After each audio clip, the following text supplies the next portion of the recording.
If you were to find yourself in San Antonio, how would you know the best things to do, sights to see, or places to eat? Well, you'll find out when you see what we're getting up to this week.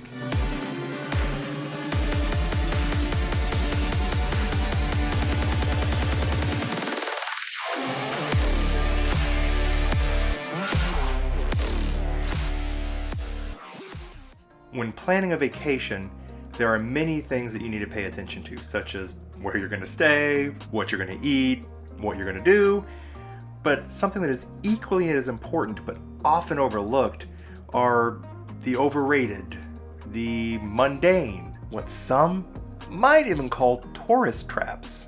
These are the things you have to plan for that a destination might be known for, but the reality doesn't live up to the hype. This might upset some, but I found having dinner along the San Antonio Riverwalk to be far less exciting than what I'd imagined. And we ate at 3 different restaurants, so it wasn't simply a single dining experience. My theory is that due to the heavy tourist traffic, the food was overpriced for what was served. I believe the real draw that brings such praise are all the drinking options nearby. It's a lot easier to overlook the price and taste when you've had a few adult beverages. We know this one from experience too. My wife when she's drunk, ladies and gentlemen. I mean, you have to hold on to me to walk. You're less than 2 feet from me. Hey, you drink extra booze on this.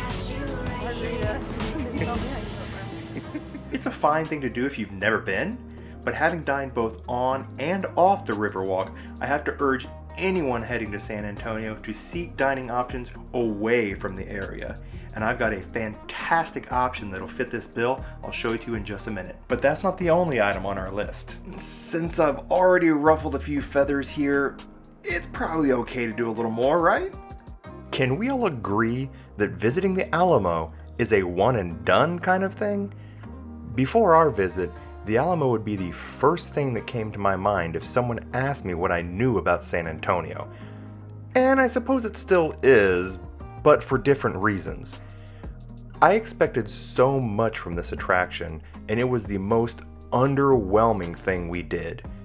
If you really want to visit one of the Spanish colonial missions, don't lock me up for saying this, but there are much better options than the Alamo. No, I said don't lock me up! The only thing I did enjoy about the Alamo was the live musket firing demonstration, but that was only about 15 minutes of the time we spent there. Fire!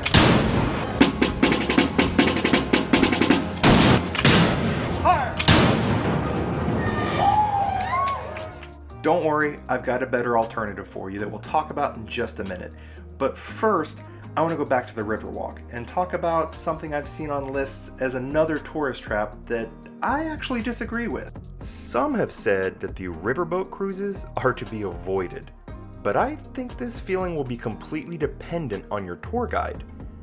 I can see how floating on a barge along the San Antonio River could be a bit boring, but our tour guide was cracking jokes left and right. He made this tour the fun experience that it was. So I'd urge people to try this one out for yourself. But that's enough of that. Let's get to the best of San Antonio. And the first on our best of list, subscribing to this channel and smashing that like button. I mean, it's the best in my opinion. Please? I promised a better option than the Riverwalk to find a great meal, and that's La Fonda on Main. I can't speak high enough about how great our experience was here. I mean, just listen for yourself. It is so good. Oh my god. You guys need a franchise and open one near Kansas City. Alright. Literally every part of this meal was delicious. We had an appetizer of chips and dips that came with guacamole, melted cheese, and salsa. That was followed by fish tacos and a side salad that might have been the best salad I have ever had. That's so good. Oh man, that's fantastic.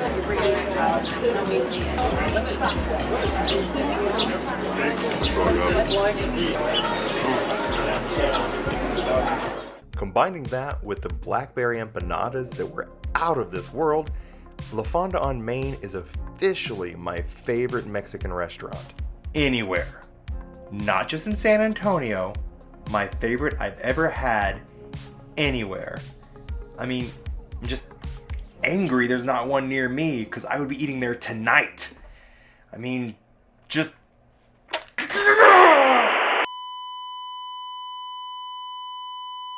A better place to have dinner was not the only alternative I promised.